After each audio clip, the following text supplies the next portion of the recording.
Oh, we're early. We're very hella early. What are we? We're like an hour and a half early. What are we gonna do with all this time? I guess that means we have a 5-hour long pod today. I mean, isn't that not far off from what we do anyway? Hey, we've been good. There was a while, I don't know if you remember this, like last year, there was a stretch where every pod was like an hour and 40. Oh, I remember you. Every single one that we did was like an hour and 40. Yeah. It was wild, but not anymore. We're getting pretty good. I'm getting better.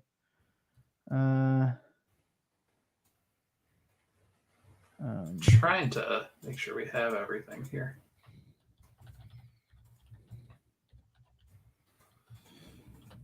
Hey guys, I apologize for this. Where would you take Alec Pierce right now? Like in a just straight redraft? Yeah. He'd probably be in like a Tyler Boyd tier for me.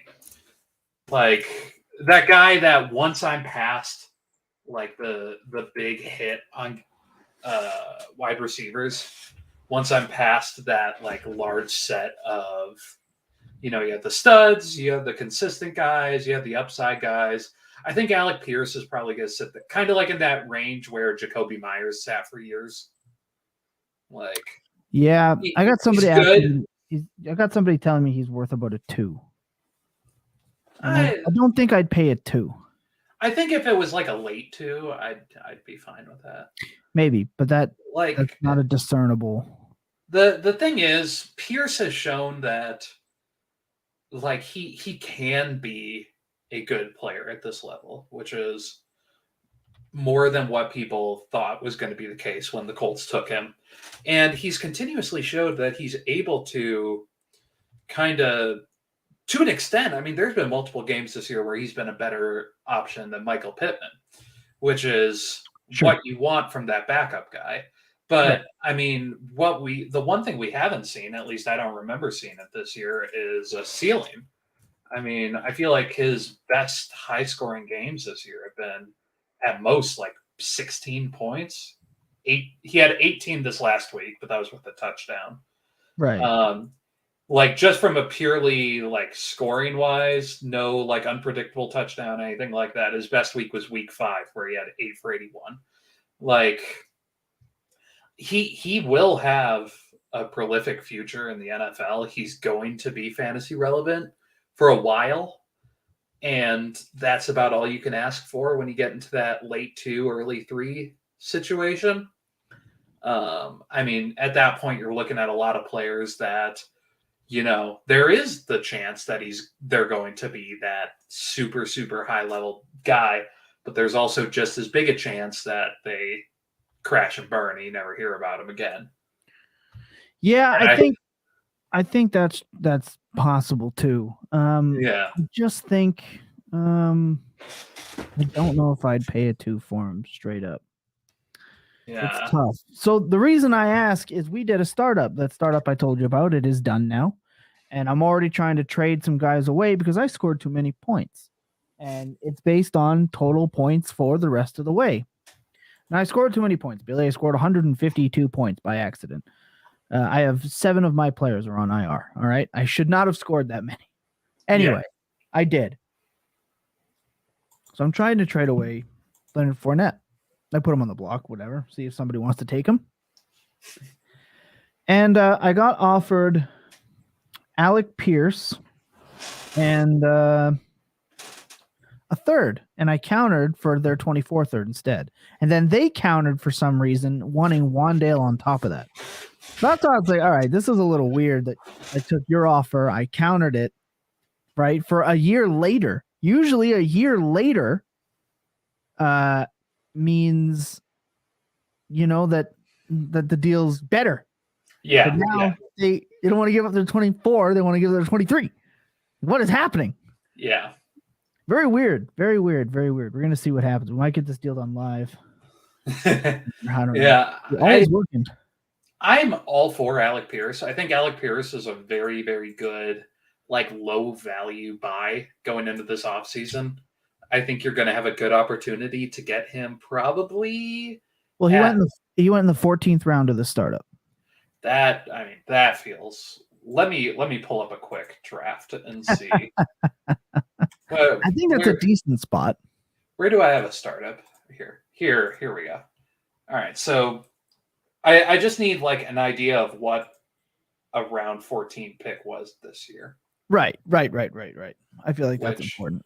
I'm having some bad luck finding. All right, here we go. Oh, it's bleak, right? I would take Alec Pierce over all the. Oh, Alec Pierce went in the 14th round in this draft. That's funny. Yeah, so he stayed the same.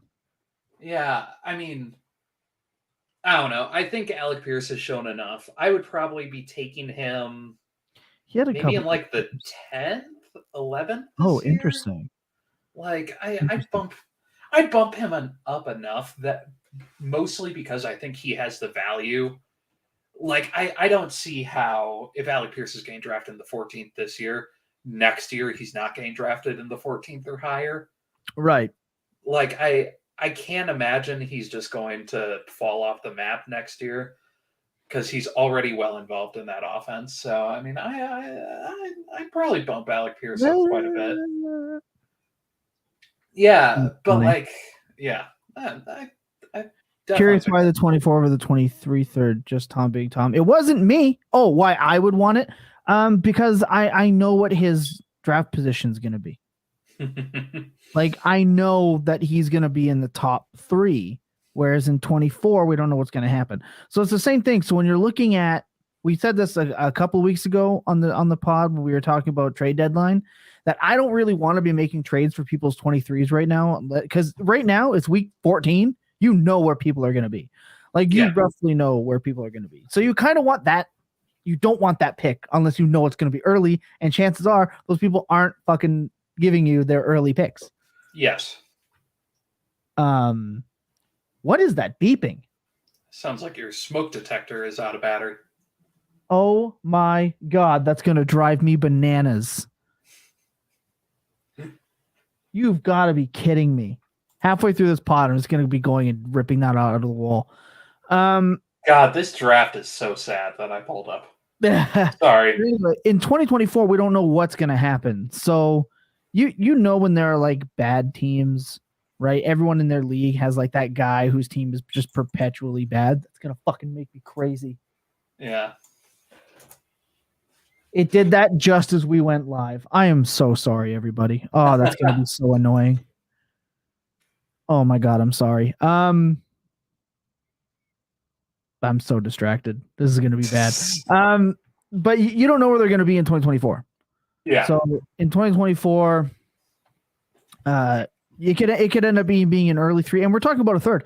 But this is what I talked about on my Twitter that absolutely went bananas, saying that you should be acquiring your 2024s, whatever picks you can. I don't want Leonard Fournette on my team. Chances are I'm probably just going to take the deal that he sent me initially, right? If it gets back to that, unless they're going to be stubborn, who knows? It tends to be a good move in Dynasty to buy into kind of confident uncertainty, which is, I mean, what that 3rd round pick is.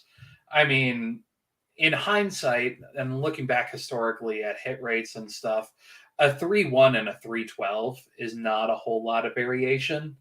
I mean, it's not like looking at an early 1 and a late 1. So, like, I think it's completely fine to buy in like that, because, I mean, if you expect it to be a fine 3rd this year, odds are it's going to be a fine 3rd next year, and maybe you run a chance of moving up. And if you move down, I mean, it's not going to hurt you too much. I think that's fine. I think the other thing too is that so I get the Leonard Fournette, Rachaad White discourse, and Rachaad White scored the touchdown last night, which was great. I'm happy for him. But Leonard Fournette was in that whole drive until that play. Yeah. So Rachaad White's going to be remembered for the touchdown, but Leonard Fournette got them there. So it's not like Leonard Fournette is going anywhere. And their schedule is beautiful. The schedule for the Bucks Yeah, it's real nice. forward. San Francisco, Cincinnati, Arizona, Carolina. San Francisco sucks. All right. San Francisco's a great defense that I don't want to be playing guys in. But the rest down that stretch, that's why I said a while ago that I want to be trading for Godwin. I made a trade for Evans. Like Cincinnati, Arizona, Carolina. That's phenomenal. And since this is points 4 through week 18, they get Atlanta in week 18. That's nice. Yeah, but I mean, you're not playing fantasy in week 18. Well, if it's points 4, right? Because remember, this is post a draft. So it's only points 4 till week 18. Sure, but still. Yeah, I mean, I'm very grateful that Fournette is coming back. I'm going to need him in one of the leagues that I'm running because outside of Austin Eckler, I don't really have another running back I'm confident in down the stretch. So I very much am glad that Lenny is back to an extent. Yeah, I mean, 6 catches last night, right? Yeah, if he stays this involved, I mean, I'm going to be very happy with that. Yeah, I agree, especially FNL. Ooh, baby. Speaking of FNL, well, I'm going to talk about that when we come back in. Look, we're going to kick this thing off. Let's go.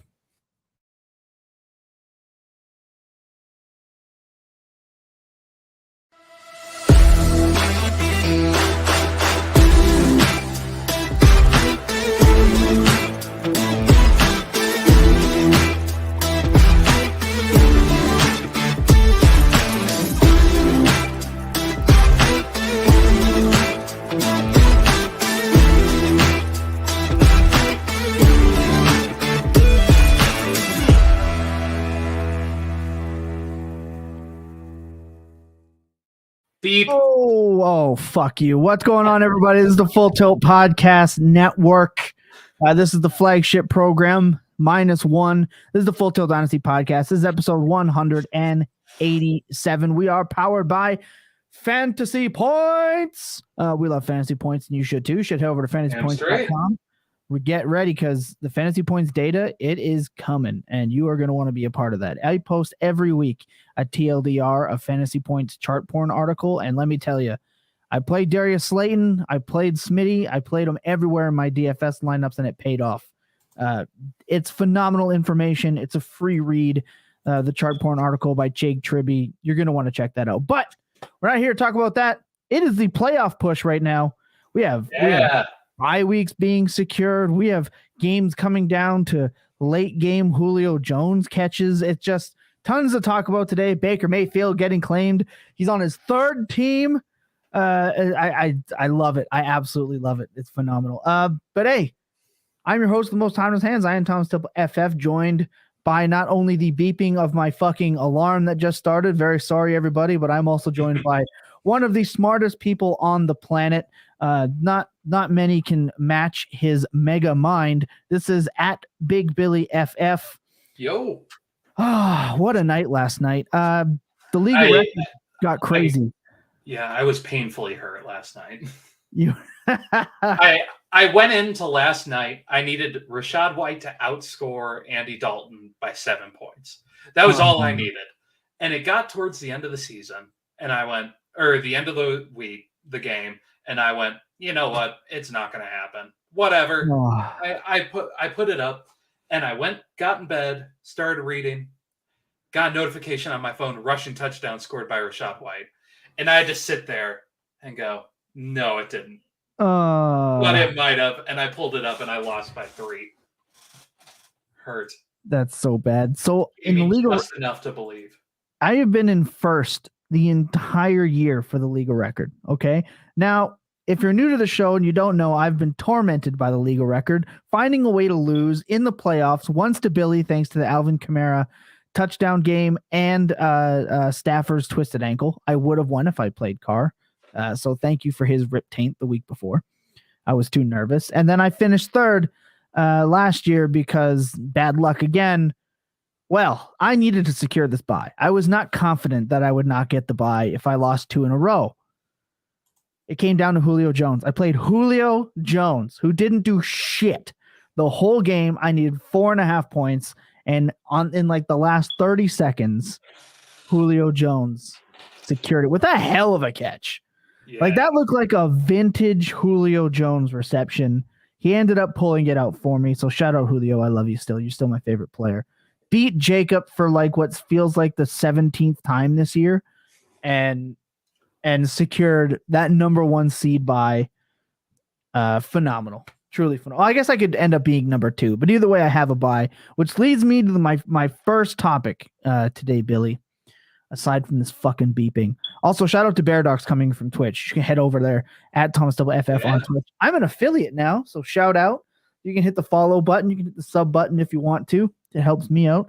Helps me put out content just like this. You can help support us. So let's talk about how important it is to get the bye week. Some people say you don't need it. Other people say it's all that matters. What is your take on securing the bye? Yeah, I really don't understand the take of you don't need it. I like with the randomness that can happen any given week in fantasy football. How on earth are you going to turn down a free win on a bye week?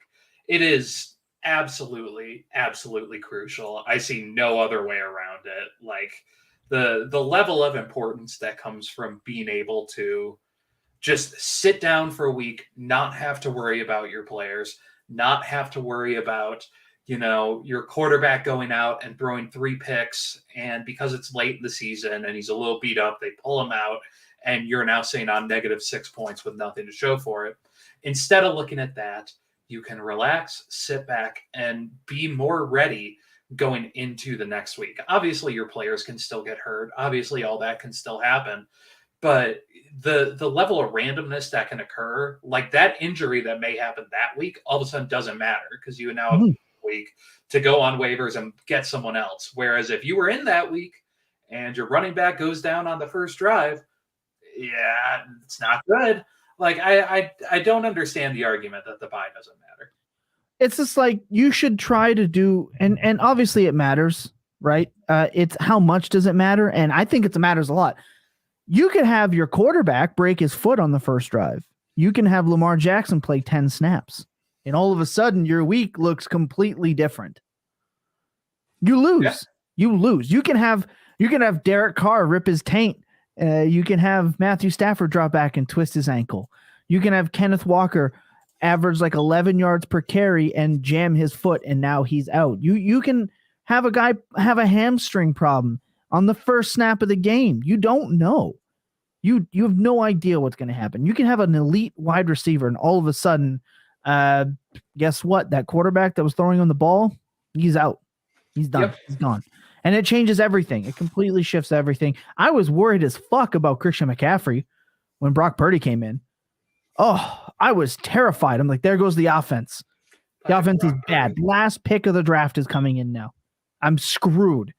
Hey, he found Christian McCaffrey, and the offense marched on the Dolphins. Yeah, it's crazy. Funny. So many people are going to be relying on Brock Purdy now. I trashed Brock Purdy, mostly because he played at Iowa State, so I've watched him play Texas Tech for years. But I mean, I gave a lot of trash to Brock Purdy in the pre-draft process. I was vindicated by the Mr. Relevant take, and I'm going to be cheering for him greatly watching him try and leave San Francisco. I think he looked fine, and the thing with San Francisco is a fine QB can win them a Super Bowl. I mean, how many games have they won without Garoppolo throwing a touchdown? Like that's yeah, exactly. Amazing. They're arguably one of the most complete teams in the league. Not arguably with the one of qualifier, but I think you could make a strong claim that they're the most complete team in the league. Oh yeah, they're the best team in the NFC, in my opinion. I'd give it to the Cowboys or the Eagles still, but I mean they look so strong. If San Francisco had a quarterback now, I think they're the best team in the NFC. Well, yeah, and I mean but that's what I meant. Like, so I don't know if Brock Purdy. If we put a bunch of Pro Bowlers on the Texans, they'd be the best team in the league too. Like it's, I mean, shoulda, woulda, coulda. I'm right now. I'm taking the Right now, I'm taking the Cowboys or the Eagles in the Super Bowl.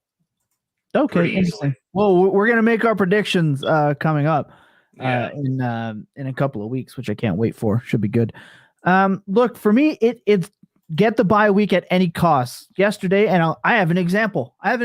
And we don't like to go like, well, in my league, I did this, and I did blah, blah, blah, blah, blah. I get it. That's not really what this is about, but it's kind of about that. We just want to have an example, so I'm not just like talking out my ass. In the Full Tilt Discord Dynasty League number 1, because I'm already getting asked about more, which, by the way, Full Tilt Dynasty Discord Dynasty League number 2 will be created today once this show is over. I am already being hounded about it on Twitter and in the Discord. The people are relentless. So if you want in, the link is in my profile at ThomasTippleFF. Join the Discord. Get in the league. It's going to be a great time. I was playing a guy who was out of the playoffs. I was playing against Mike Evans. If I lost that game, I lost the bye week. I lost I wouldn't let I lost the bye week. Is that I wouldn't be guaranteed the bye week. I'd have to win in week 14. Okay. And I don't like that. So I traded for Mike Evans just so he couldn't have him in the lineup. I do not need Mike Evans. I do not want Mike Evans. I traded Elijah Moore in a second for Mike Evans. And I didn't need him. I just needed him out of that guy's wide receiver spot. Good evening, David. How you doing? How you living? How was your week 13? I just wanted him out. Mm-hmm. And Kieran couldn't play anyone else in his wide receiver spot. That is how far I'm willing to go to make sure I don't lose that game. Mike Evans didn't even end up scoring the 14 points he needed to. But I heard Lattimore was out, and I was like, I got to make this trade. Like the value gained from, we talk about randomness, uncertainty a lot on this show. Mm-hmm. The value gained from not having that is amazing. Look, it is so easy to go in that week and go, you know what? Whatever happens to my team, I am reducing the randomness that needs to occur for me to win this championship. The guy I could have played could have had a player put up 7 touchdowns. Wouldn't matter. Like Alvin Kamara, you bastard. We do so much to reduce uncertainty in this space, and like being able to do it in the most important time of the year is crucial. Like the bye is so important. Yep. And that's why you have to be willing to just go out and do it. You can't be too scared. It is quite possibly the most important thing is to get that bye. Jacob, who's not here this week, he's studying, he's getting ready. He will be here next week. He said he is going to be here next week. Not here today, studying. He has had some of the best teams I've ever seen. In the league, we always joke about the Fat Clan Dynasty League, whatever it's called. He's had some of the best teams I've ever seen constructed lose because he didn't secure the bye. Yep. So like it can absolutely crush you. And let me tell you, there's almost nothing worse than being like damn near undefeated, losing 1 game all year, and you go out, or losing 2 games, you miss the bye, and you lose in your first playoff game to a team that barely made it in. Yeah. I mean, it's the worst feeling in the world. We talk all the time about the any given Sunday of the aspect of the NFL right now. When you play fantasy, that any given Sunday is built into a lot of times when you're playing, against another player, that any given Sunday is built into 14 games across an entire week. So the level of like complexity that's added in on, the worst team in the league could have an amazing game randomly. Mm-hmm. Like it just happens sometimes. Well, and what did our boy Soap always say, right? There's 17 games in a season. There's 4 quarters in every game. And in those 4 quarters, there's 15 minutes. Like anything can happen, and you got to play it through. You can end up sitting here needing a week 14 win with Christian Watson, Justin Fields, and Jonathan Taylor on your team. They're all on a bye. GG's. Yep. Like, what are you going to do with so many injuries out? Yeah, this week 14 bye sucks. The NFL should have stuck to a 16-game schedule. In my opinion, side tangent here before we move on. 16-game schedule with 2 buys. So the season is still 18. Everyone gets 2 buys. All the buys are done by week 14. That's, in my opinion, how it should have went. Because teams that get the bye week, like what is it? First round of buys is what, week 4? I think we get bye weeks. Week 6. Week 6, you get the first bye week, and then the teams get it then, and then another team gets it in like week 14. It's not balanced at all. It's absolutely not. I think it's. No, I agree. And like that's something that I think needs to be fixed. Like in general, not just being a fantasy football nerd wanting to be like, oh well, I deserve to be able to play my players anytime I want. Yeah, but screwing out of my money, man. Yeah, exactly. But like, I love this name. Just in general. God. Currently sad Elijah Moore truther. Oh, that hurts. That hits me right here. I'm stuck in 3rd in my favorite league, and my most critical losses have come in weeks that I've been top 2, 3 in scoring. I love fantasy. That's what I'm talking about. Yep, it can happen. I have a league with some of my closest friends. I'm currently number 2 in points for, and I'm 6 and 7, and I'm like on the bubble for the playoffs. Because am I in that one? No. Ouch. This is local friends. That hurts. Canada can be local too. It's called the interweb. Really? Yeah, man. Yeah, it sucks. I'm stuck in 3rd in my favorite league.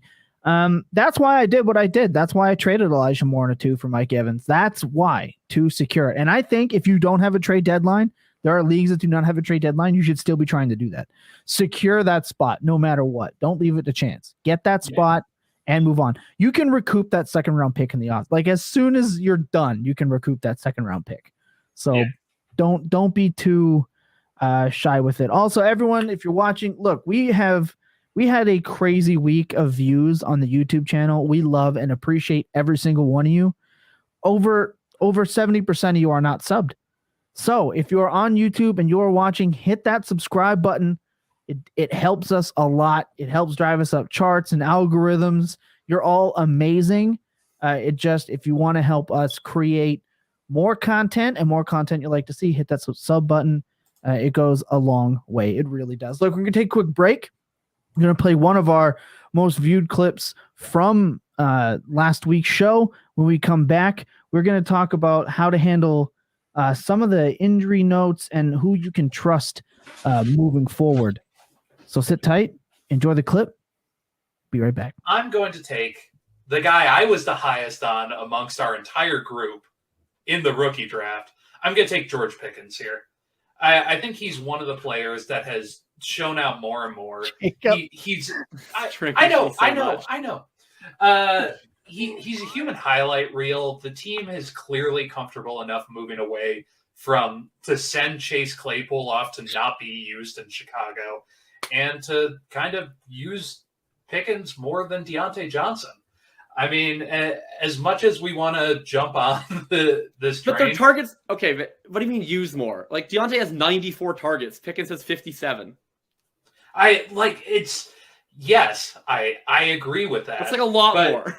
Look, every time a stat line comes out, Pickens is always the lean receiver on that team.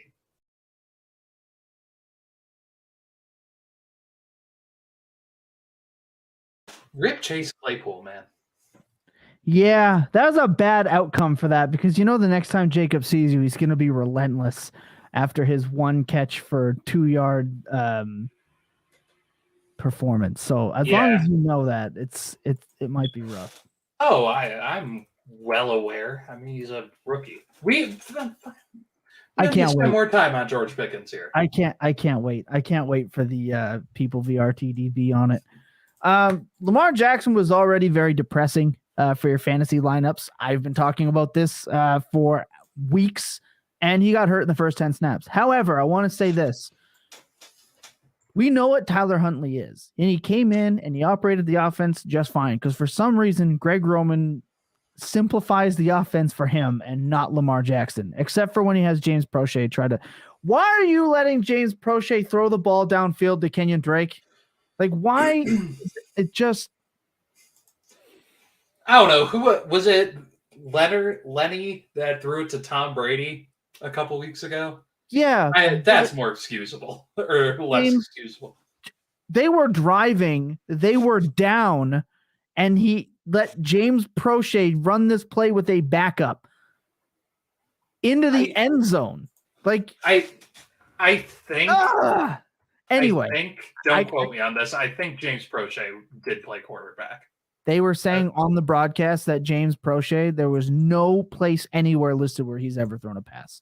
Okay. So take that for what you will. Anyway. The Baltimore offense has been a nightmare. However, what this means, we're going to get into some injury and some league winner right here. Mark Andrews, who has been good, not great so far this season, in my opinion. He's been very good, not great. His target share with Tyler Huntley, major difference. Tyler Huntley only targets Mark Andrews. I think Mark Andrews immediately jumps into league winner status here. Their schedule looks pretty good.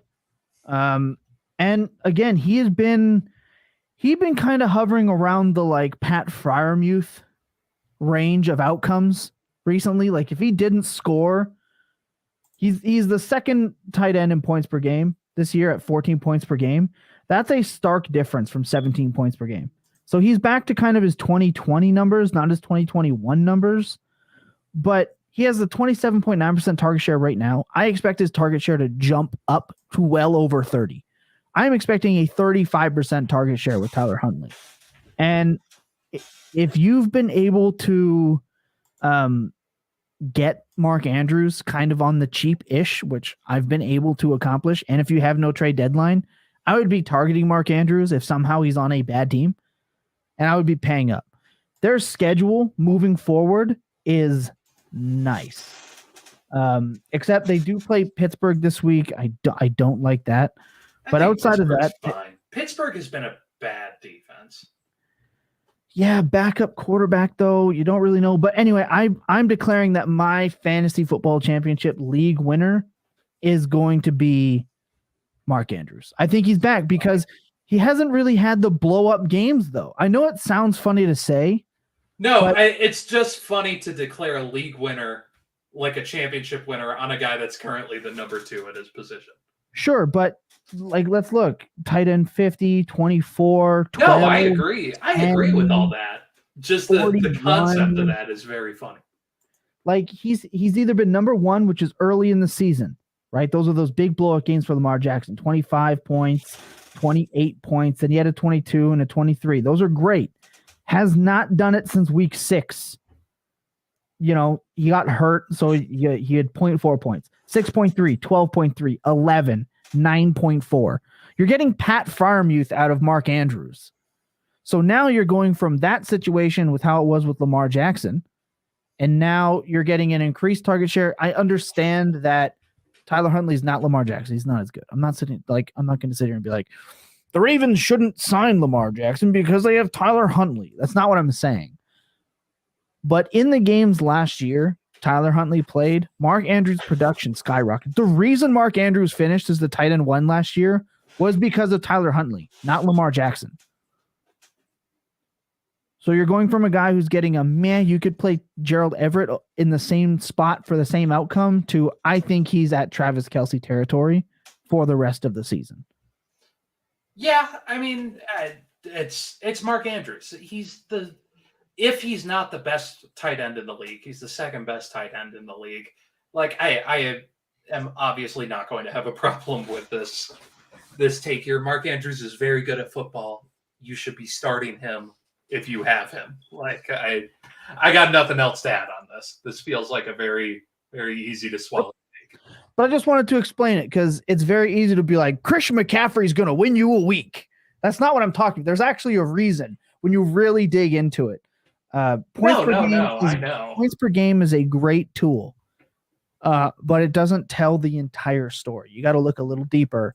And since week 6, it has been tough to roster Mark Andrews. So I'm ready to play Tyler Huntley and Mark Andrews in my playoff spots. I'm going to be doing that in your league, Billy, but I want to know who your potential league winner is going to be this year. Yeah, there's a couple of them. If we want to talk like actually kind of deep down the line, I mean, like some of these guys just have a very, very, very strong schedule. One of my favorite ones, at least the first 2 weeks of playoffs, is Isaiah Pacheco.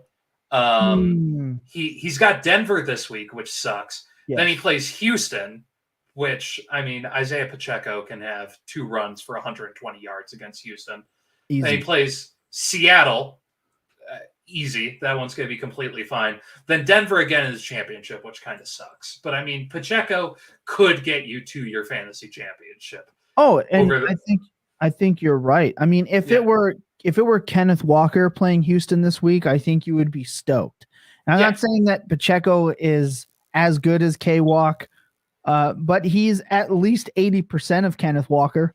If you look at Kenneth Walker's success rate to Isaiah Pacheco's success rate running the football. So I think you're right. Pacheco could have 200+ yard games back to back in Kansas City. Easy peasy. Yeah.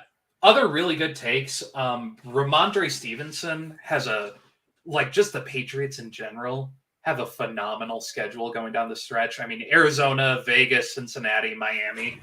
Like, given what Ramondre Stevenson has turned into for that offense, he's going to get so much love there.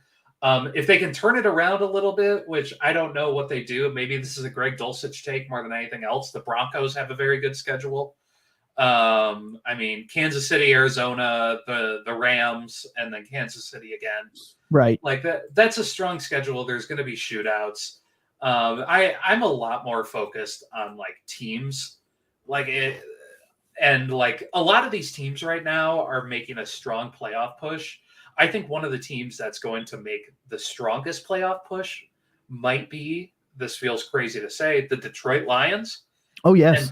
And they have such a nice schedule. Minnesota next week, which I don't know how many people realize this. They opened as 1.5 favorites over the Vikings, which is insane. Yep. Then they have the Jets, and Carolina, and Chicago. Like the Lions have been deceptively good this year. And I tweet about this. Like they've taken so many of the best teams in the league and only lost by like 3 to 5 points to them. Like they've been so good. So guys like Amon-Ra, maybe Jameson Williams to an extent, if he can kind of get a larger snap share. I mean, he came off an ACL last week, so I'm not going to jump on that too much. But guys like DeAndre Swift, Jamal Williams, even DJ Chark, who's could still be on dynasty waivers in some of your leagues. Oh, he had a good week.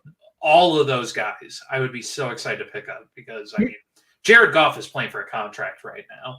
Sure. My only problem is the Jets are very good against quarterbacks. Very good against quarterbacks. They are a nightmare matchup. They are top 2, top 3 in points allowed, schedule adjusted points allowed at quarterback, and it's in New York.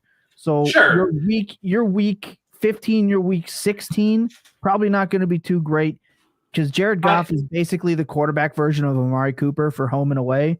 But the Panthers, hopefully it's good enough weather, and they are a rough enough defense that he could still have a great game. I love the championship matchup. Championship matchup, Lions versus Bears, phenomenal. Yeah, the thing with the Lions is I kind of take away the tough matchup measurement for them. I mean, Jared Goff, that's what Jared Goff is. Like, Jared Goff isn't a QB1. He's at best the QB 16, like that. Okay. But what benefits them is these really tough matchups because the Lions don't quit. I mean, they hung. I don't have the stats on me right now. Let me pull up the Detroit Lions schedule. But they took the best teams in the league and dropped, 30, 40 points on them. I mean, we can run down the list. 45 against the Seahawks, 35 against the Eagles, the goose to the Patriots, 6 to the Giants, then 27 on the Dolphins. I mean, like they play well in tough matchups. And I think they have a situation where Minnesota and the Jets are so good that the Lions don't have a choice. They have to score and throw the ball. And to an extent, maybe they are going to have some serious success doing that. Then you have the absolute flip side where the Panthers and Bears are so bad on defense, which is crazy to say for both of them, less so about the Panthers, but the Bears are atrocious right now, where they're just going to benefit from that. Like I'm completely fine playing Lions players down the stretch. Sure, but let me ask you this though, because I think Jared Goff, the home and away, really does matter more. At home with Philly, he had 19 points. Home with Washington, 34 points. At Minnesota, only 16. Home to Seattle, 42. At New England, 6. At Dallas, 3.5. Home to Miami, 20. Home to Green Bay, 16. At Chicago, only 15. At the Giants, 6. The games at home to Buffalo, home to Jacksonville, 21 and 25. So you're right. He did have some stinkers, but those were all on the road. Oh, sure. So let me ask you this then.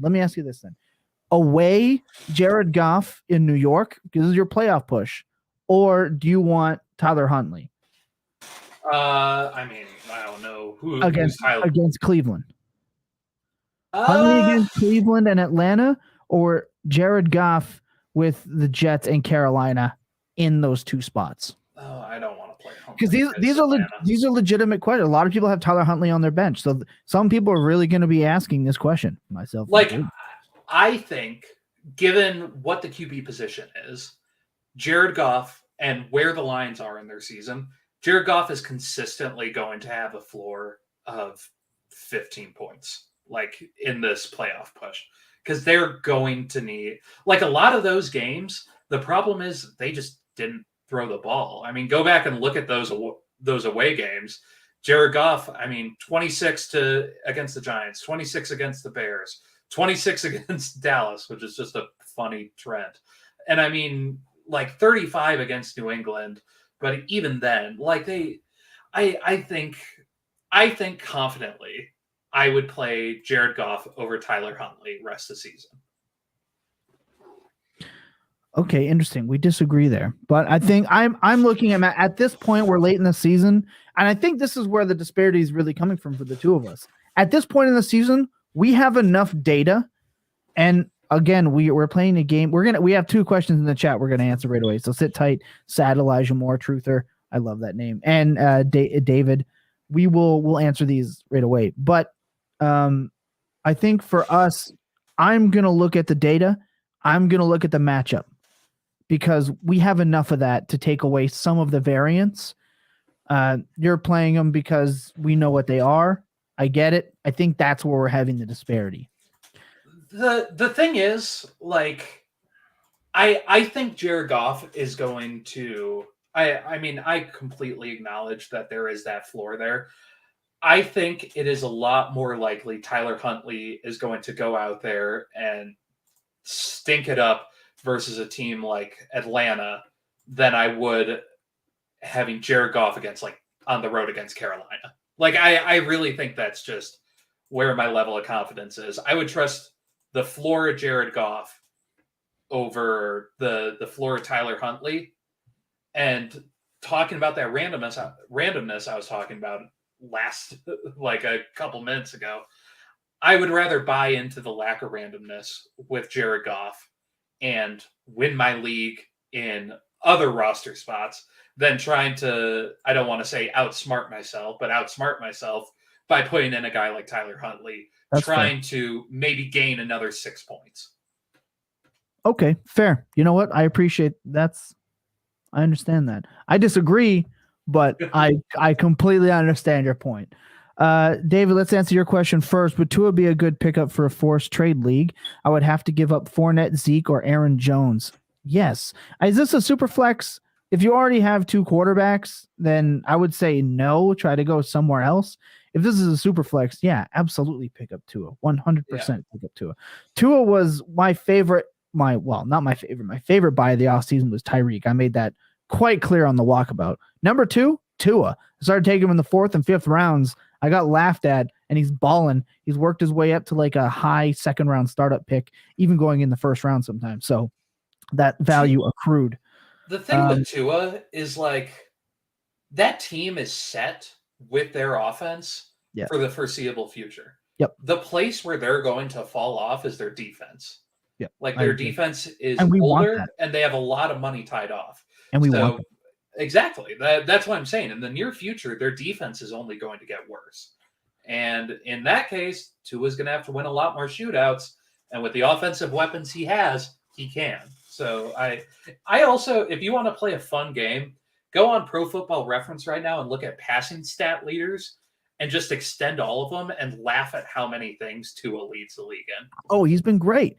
He's been phenomenal. And one of the thing is, shout out to the fantasy footballers. This is where I got this. People who say Tyreek is going to fall off, Deshaun Jackson is the second fastest recorded time in the NFL. He's 36.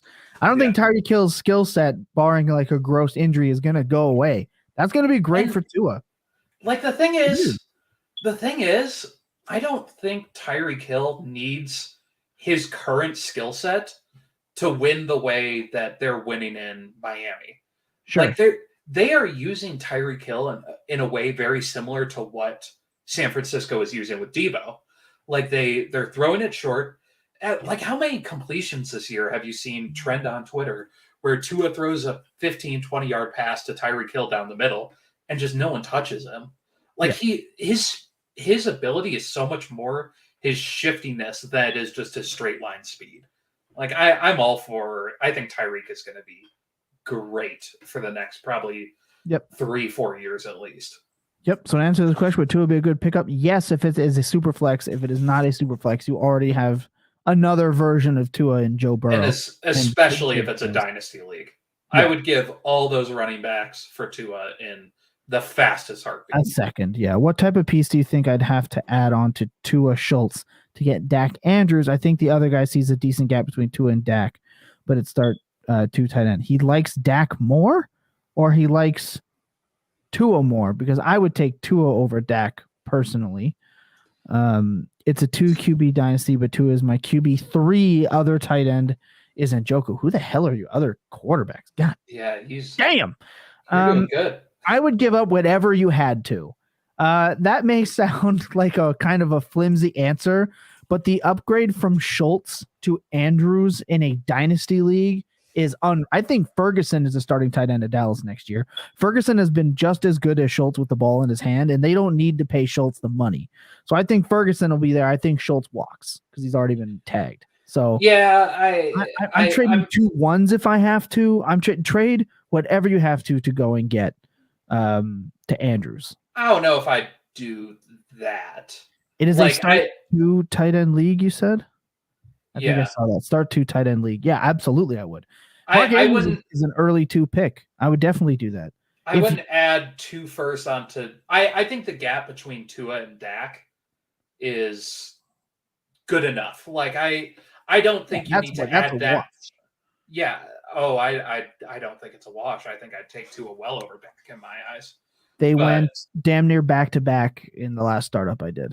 Yeah, but I mean, he said, if he sees a good gap between Tua and Dak, he said the other guy. He says the other guy sees. Yes, that's. So if he doesn't, then it doesn't matter. You need to pay up to get that gap between Andrews and Schultz. That the quarterback swap shouldn't matter. Sure, I like Tua a lot more. I would be cautious. Dak is very good.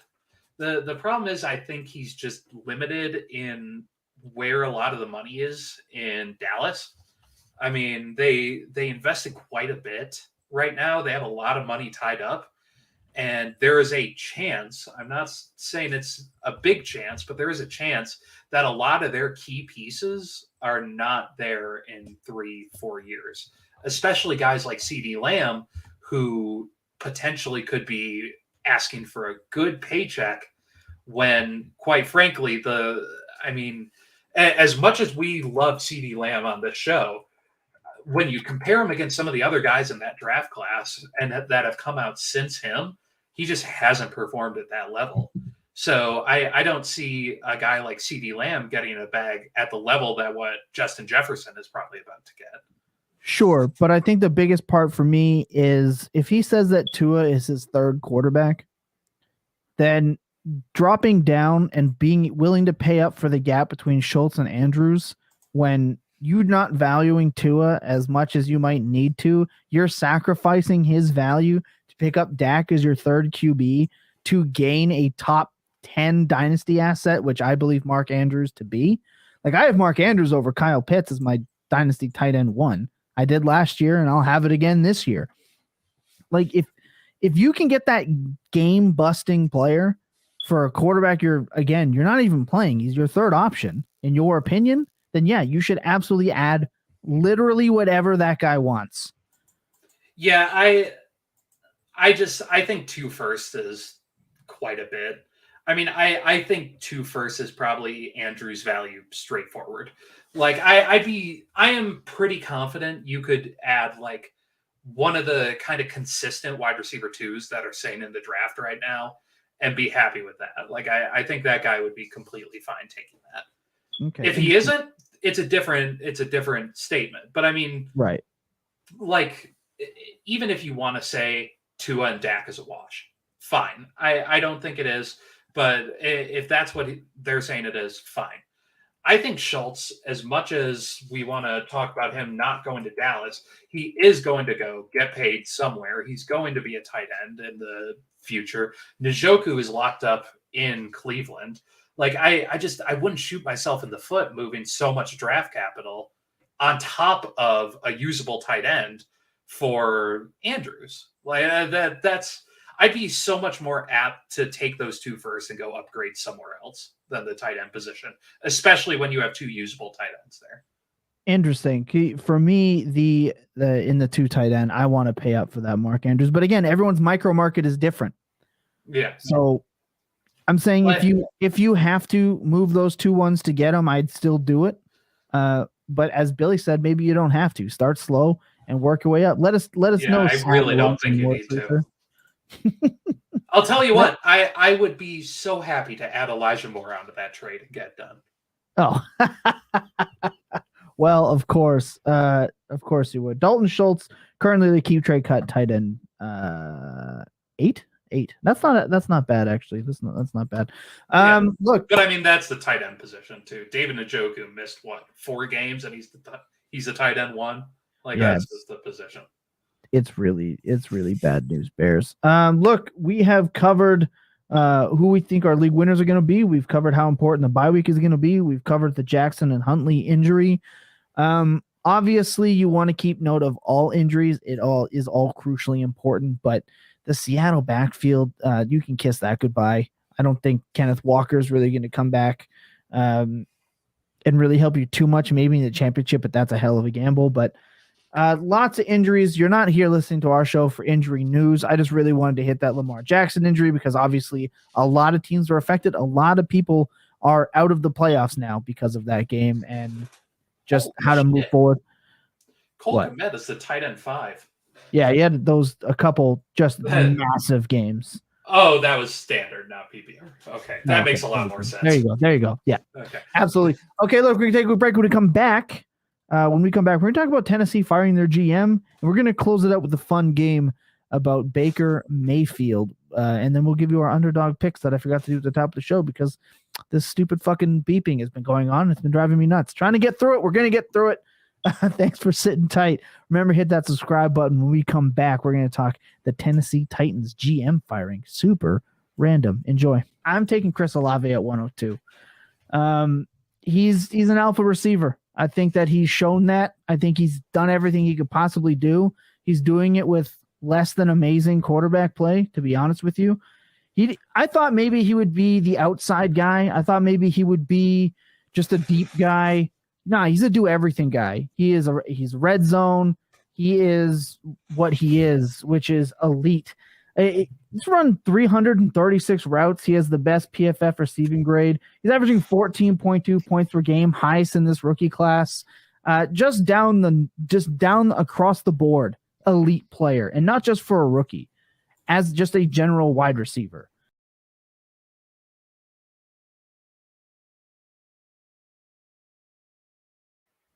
Ooh, he's good, that guy. That Chris Olave. Whew, he's pretty good. Pretty damn good. All right, look, the Tennessee Titans have fired John Robinson after getting absolutely dog-walked by the player that he traded. Yeah. Got absolutely dog walked by him, and this might come as a surprise, but I feel like since 2016, his drafts have been very hit or miss, and more miss than hit. So check this out. In 2016, his first pick was Jack Conklin, then Kevin Dodd, Austin Johnson. Kevin Dodd, Austin Johnson, nobodies. Then he grabbed Derrick Henry in the second. Phenomenal pick. Kevin Byard, phenomenal pick. Your boy, Tajay Sharp, all right, didn't do much. Outside of that, not a whole lot to be desired. 2016, they really started to establish at that point, although the DeMarco Murray handling situation, not great. So there was that there with them. Then at the fifth pick, they picked Corey Davis. Then they picked Adoree Jackson, 2 busts. Tywan Taylor, not great. Jaylen Brown played very well for them for a while. Corey Levin, just not a lot here either. 2018, Rashaan Evans, very good player. Harold Landry, also very good player. Not bad. Both kind of hurt, inconsistent, not game breakers. Let's talk about the year after that, 2019, Jeffrey Simmons. Okay player, bit of a pain in the ass to other teams. All right, not bad, not a game breaker.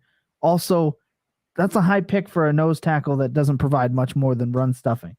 A.J. Brown in the second round. This was a home run pick. Nate Davis, Amani Hooker. Again, outside of A.J. Brown, not great. Okay, now we're moving on to 2020. Isaiah Wilson, cut. He's not even there anymore. Not great. He's not in the league. Even worse. Fulton, Evans. Like, we're not getting, and look, I know some of the 6th and 7th round guys might hit for a little bit, but that's not what gets you noticed as much as missing these early elite picks. Like, these are absolutely terrible, and they're still winning, which I think is more on Vrabel than anything else. Then 2021, Caleb Farley, Raduns at tackle, Monty Rice, Elijah Molden, Des Fitzpatrick. And then it's just, he's a bad drafter, and it is sinking this team more and more. They can only ride Derrick Henry to so many wins. I find it hard to think that this should come as an absolute surprise. And it's not a surprise when they got absolutely fucking dog walked by the player they let go. Treylon Burks has been great. Treylon Burks has been very good as a rookie. Before I hand it over to you, Billy, also shout out. Lissa, much love to you. Thanks for popping in. That's over there on Twitch, where you can go at ThomasTippleFF. I would never tell you to shut up. I think paying Derrick Henry ultimately sealed his fate, because that's why they had to let A.J. Brown walk. Say what you want, but I don't think a running back should be your highest paid player on your team, ever. And I think it's hurting them. And I think it hurt him so bad he lost his job. So I want to get Billy, your thoughts here. We covered his draft. What else stands out to you from John Robinson's time in Tennessee? And how does this affect fantasy moving forward? I am so upset. I've been trash talking the Titans drafting for years.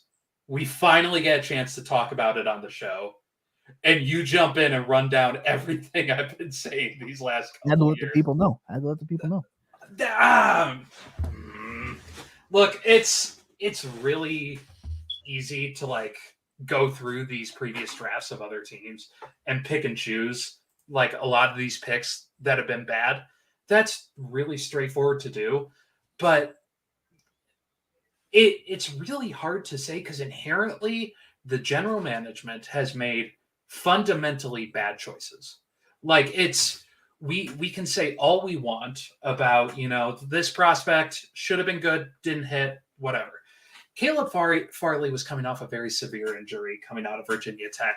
Since then, this season, he has only played 72% or 70% defensive snaps once. He has not, besides that one game, which was week 2 against Buffalo, he has not surpassed more than 45% defensive snaps again. Like that guy was your round 1 pick, 2022. He took a defensive tackle in Dylan Radins coming out of the draft the next year. Dylan Radins, you know what? Fine pick. You have a tackle who is actually like playing. Four games this year, where he played all of his snaps. He's a little bit beat up, fine. Like, a lot of this comes from, I mean, we can play this game all we want. Look at the Titans right now. Outside of Derrick Henry, how many players on the Titans can you clarify as part of the reason why they made the playoffs last year? Yeah. That came from the Titans. That is homegrown talent from the Titans. Yeah. Like, we're the number 1 seed last year. And outside of Elijah Molden, I don't think any one of their 2021 draft picks continued or contributed even slightly. I'm pretty sure Des Fitzpatrick was cut before the season. Like, that's a 4th round pick. A 4th round pick, keep in mind, this year probably would have bought you Amari Cooper. Like, and I mean, we could keep pushing down. Outside of that 2019 draft class where they got Simmons, AJ Brown, Nate Davis, like since then, they have not had a single draft pick that like is consistently a contributor on the team outside of maybe Chris Evans, right? Rashad Evans, they did re-sign. I think it was Evans, one of their outside linebackers. Rashad Evans was in 2018. Yeah. So like he was before that. But I mean, the Titans, they do not get their contributors from the draft. It makes sense that he was fired. I think the timing is weird, and I think that might cause some hiccups in fantasy. But I mean, the recipe for the Titans is what it's been. They are going to run the ball with Derrick Henry. They can do that with or without their general manager. And if they make Ryan Tannehill throw the ball, which they can, I mean, it's going to fall back on Derrick Henry. They didn't this last week because that's not the Titans formula when they get down. They can't play from behind. And I mean, that's who the Titans are. Like, I don't see this having a huge effect in fantasy overall. I think in the long run it might, but for the rest of the season, your playoff run, I wouldn't stress too much about this. I'll tell you why I think it matters for fantasy next year. I saw a mock draft with Bijan going in the first round to Tennessee, and I didn't hate that at all because they can just replicate their Derrick. Not saying Bijan's going to be Derrick Henry, but you're going to take the best running back in the draft and slowly phase out your aging running back and limit his touches, kind of the DeMarco Murray situation and what happened with Chris Johnson as well. I think that would have been fine. I don't think that pick gets made. I think one of the other big problems John Robinson had with this team and why I'm concerned for Tennessee moving forward for being a good team. We want a good team. That's what makes a good team good for fantasy. Let's look at some of the free agents he thought would be good to bring in. Like, these are bad decisions. Bryce McCain, he brought in. It's a lot of patchwork, right? Richard Matthews. Oh my goodness. Jonathan Cyprin, not great. Eric Decker, they paid him decent money. Logan Ryan made big money with this team. That did not work out, obviously. That was very piss poor. Malcolm Butler also paid a heavy chunk of change. Did not work out for the team, set them back. They signed a big contract to Dion Lewis. That obviously didn't work out. Kendrick Lewis did not work out. These are just Kenny Vaccaro. They just try to patchwork things on this team, and it's absolutely failed them. I think Tennessee is heading for a blow-up rebuild as soon as Derrick Henry shows that he's not the game breaker, and we've shown that he hasn't been exactly able to carry them on his own to wins even this year. So we're going to see what's going to happen. I'm concerned for a blow-up. I am a lot more worried about not necessarily the future prospects, but just the future in Tennessee for Ryan Tannehill. Mm-hmm. I mean, I think I would put money on him not being on the roster next year and Derrick Henry still being on it, and even 2 years in the future. Like, Ryan Tannehill is getting paid a pretty hefty chunk of change. I'm pretty sure he's in like the top, I want to say the top like 6 salaries in the league at the quarterback position. He's number 1 in terms of cap hit this year. He's getting paid a ton. He has the highest base salary in the league this year. Like, I could see them very possibly moving on from Ryan Tannehill next year. They have a potential out this year, which would put $18 million in dead cap. Beyond that, like But that's also go ahead. Sorry, I'll let you finish. I'm just going to say, I think with the amount of talent in the draft this year, I could see the Titans flat out going in and looking at some of these bad teams that don't need a draft pick, or even some of these teams that got lucky with their draft picks. They obtained a first and the team went horrible, and saying, you know what? Do you want Ryan Tannehill? Like, sure. Ryan Tannehill is not. I think Ryan Tannehill is a fine quarterback. I think he's an NFL quarterback. I don't think he's winning anyone a Super Bowl on his back. He's not Mahomes. We know he isn't Mahomes. I think Ryan Tannehill is just as fine a quarterback as someone like Kirk Cousins. Sure. But, I mean, what's he going to do with Nick Westbrook-Akine? What's he going to do with any other one of the guys on that roster? Like, I think the Titans would be very smart to get out of that contract, move him to a team like, I mean, I don't want to say Seattle, but they're the first one that come to my mind. Detroit is another one. Seattle's got the MVP on their team right now. He should be considered for it, but he's not. But like Detroit is another one where they lucked into potentially having the 102 this year. Sure. Like, I'd be so much more comfortable moving him to there and trying to get an early draft pick. And, you know, Ryan Tannehill and a second probably gets you a pretty good draft pick in this class. Sure. And then make it, which keep in mind is like the exact opposite of what they did with Jared Goff. But that's why I'm worried about them for fantasy. So Ryan Tannehill gets yeeted to another team. He's off the team. Yay! He's gone.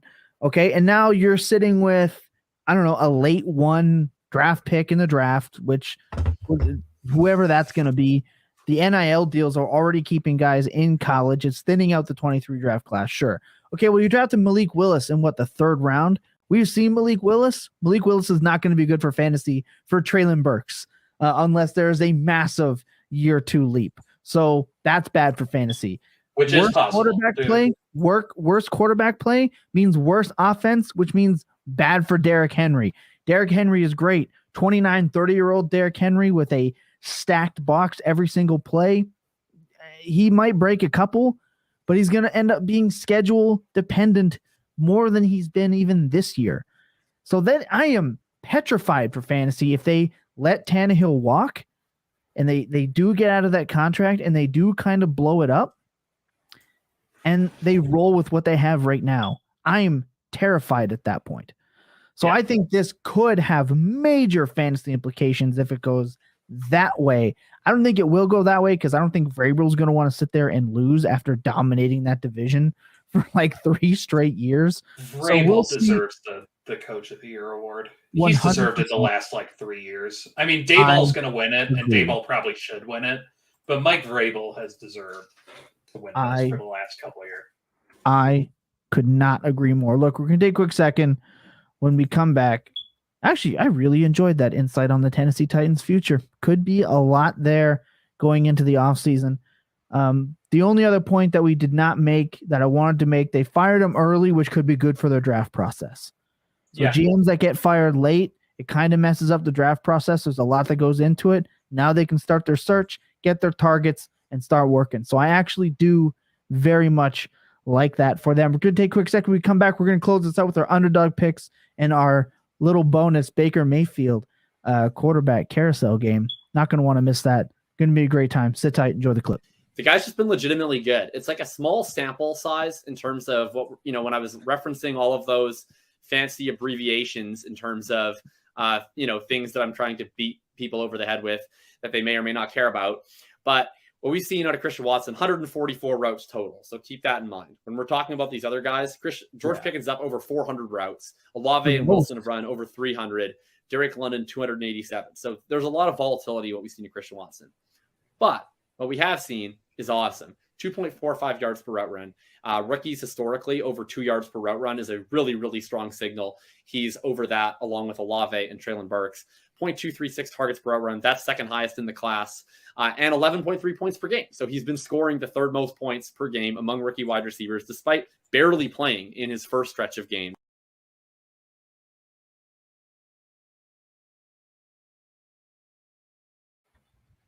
Yeah. Christian Watson, 2 more touchdowns. Absolutely unbelievable.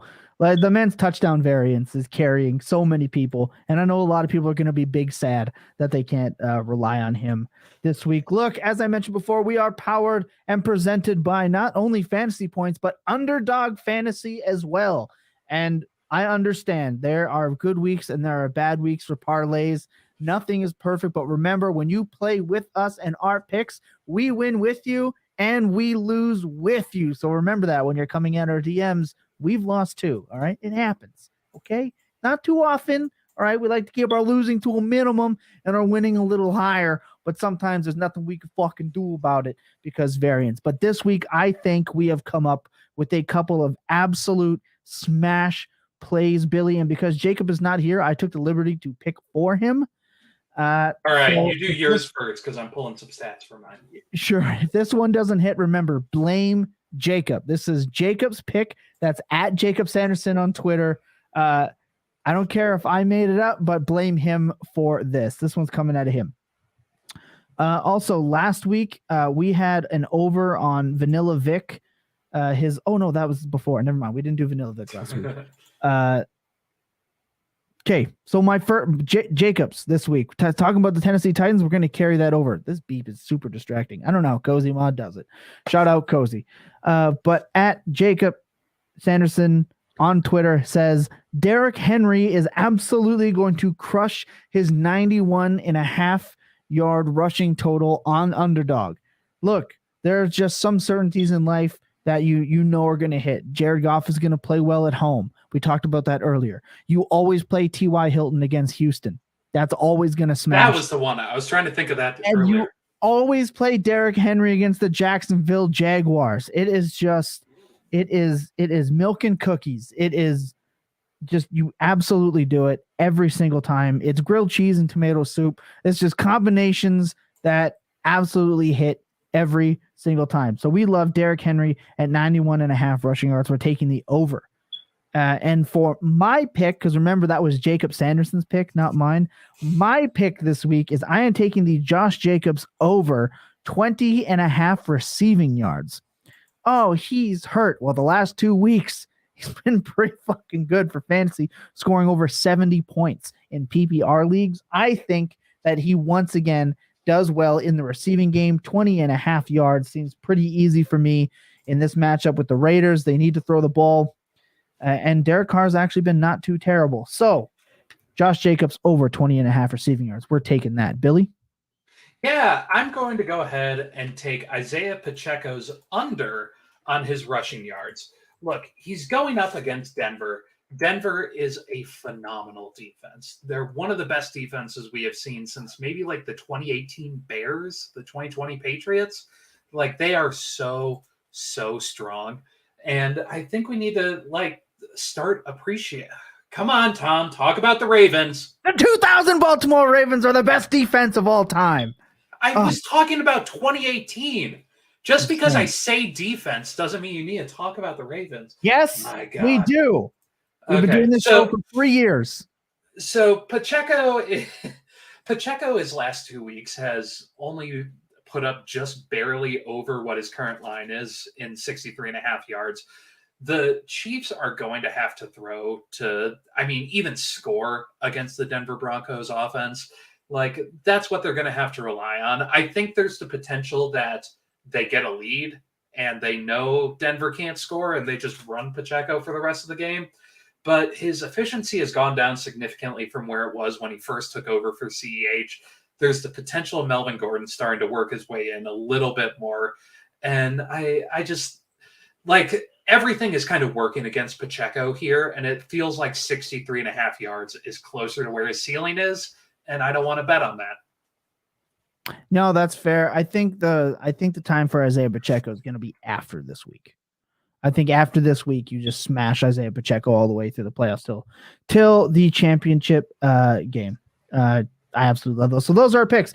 We're taking the over on Derrick Henry, 91.5. We're taking over Josh Jacobs on 20.5 receiving yards. We're taking the under on Isaiah Pacheco, 63.5. If these don't hit, blame Jacob because he's the one that's not here. He wasn't here to stop us. Solid picks. Who chooses education over fantasy football? I don't know. That seems like a whack-ass choice to me. Yeah, well, you're also a super smart person. God damn it! I need to get my. My I need to degree. go back. I need to go back to school to get my GPA up to actually be able to talk to you guys. Like this is ridiculous. I just want my degree. Yeah. All right. Look, you came up with a very interesting question about Baker Mayfield, and I thought there would be no better way to close out the show than for me to be able to gloat that Sam Darnold took Baker Mayfield's job in one game. Oh my God. Oh, phenomenal. The downfall of Baker Mayfield. Look, I don't want to see anyone fail specifically, but the people that ignorantly backed Baker Mayfield deserve every single second of this. Phenomenal. He joins the Rams, and you asked in the FNL Legal Record chat how many quarterbacks you would prefer over Baker Mayfield right now.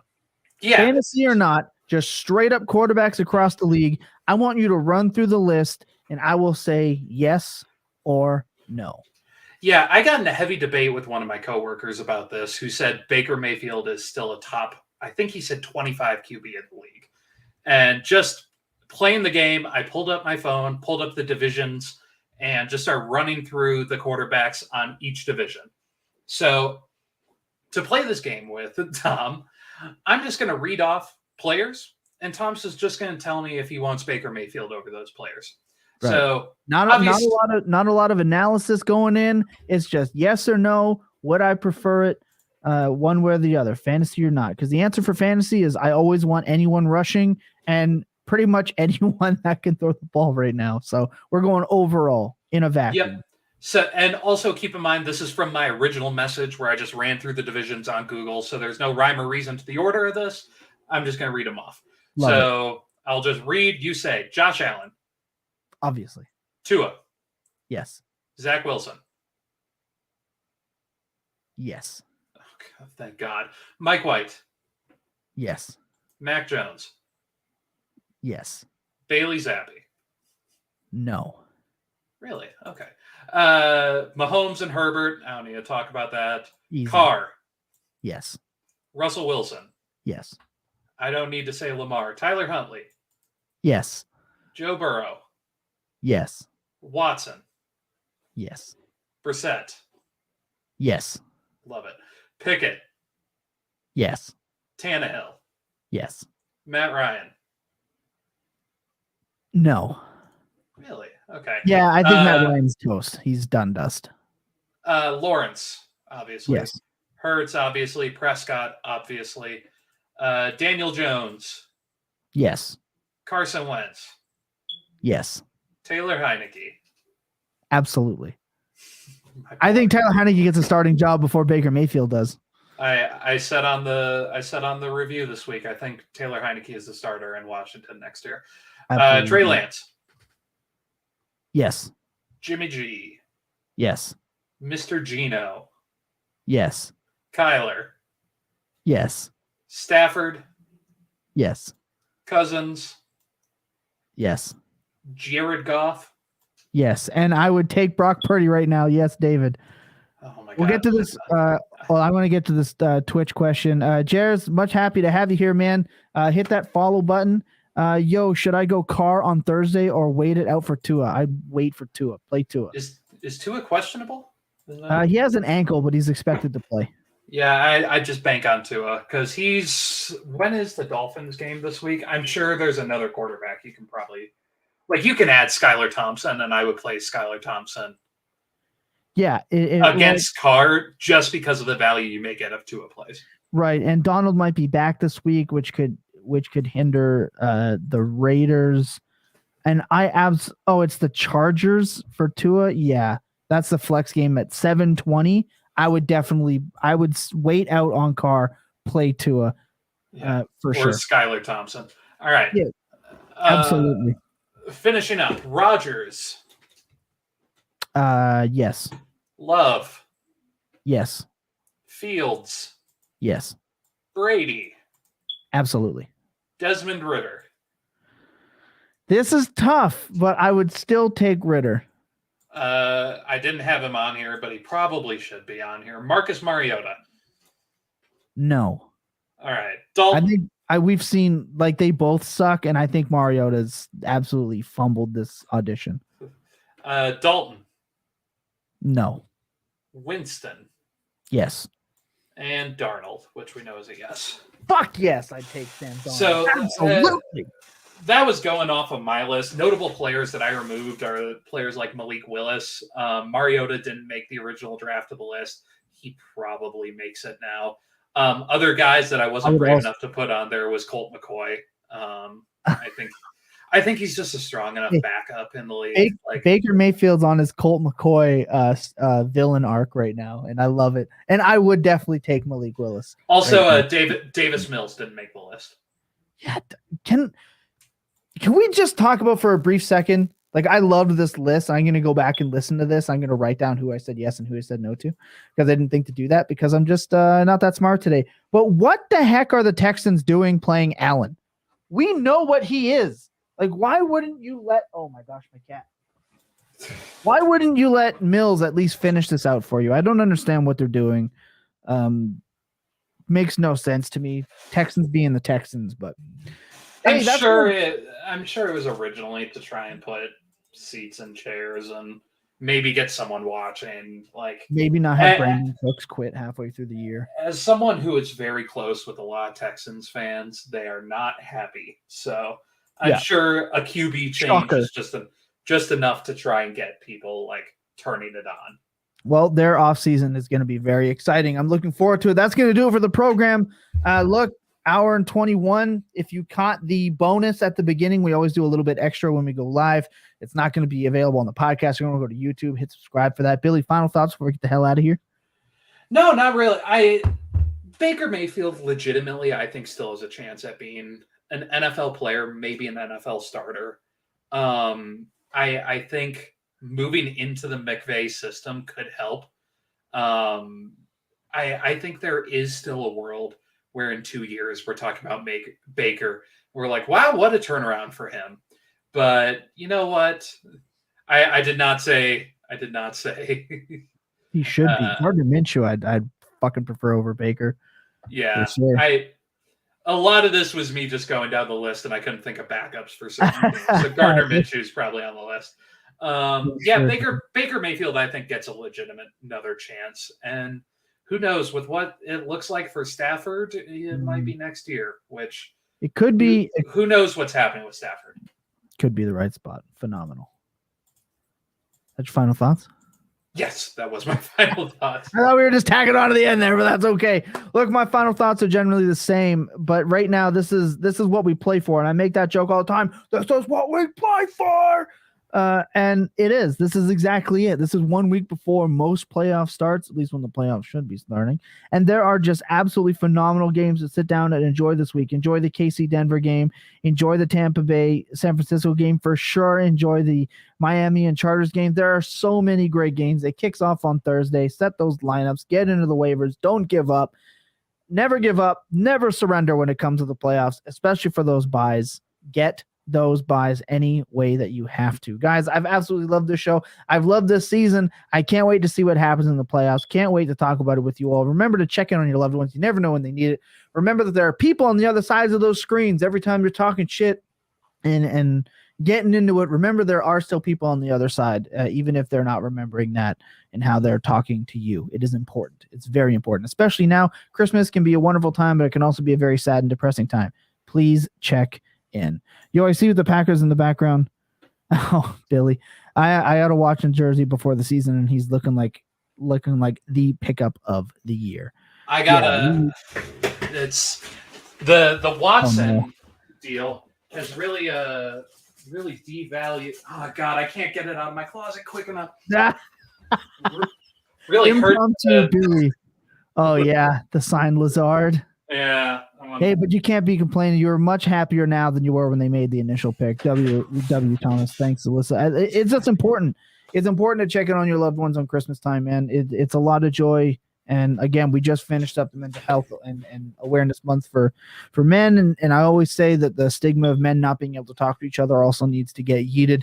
It's important to talk to one another. It's important to check in on your loved ones. Remember that clear eyes and full hearts can never lose. And your best days will, God damn, they're always spent tilting. Good night, everybody. I really enjoyed this.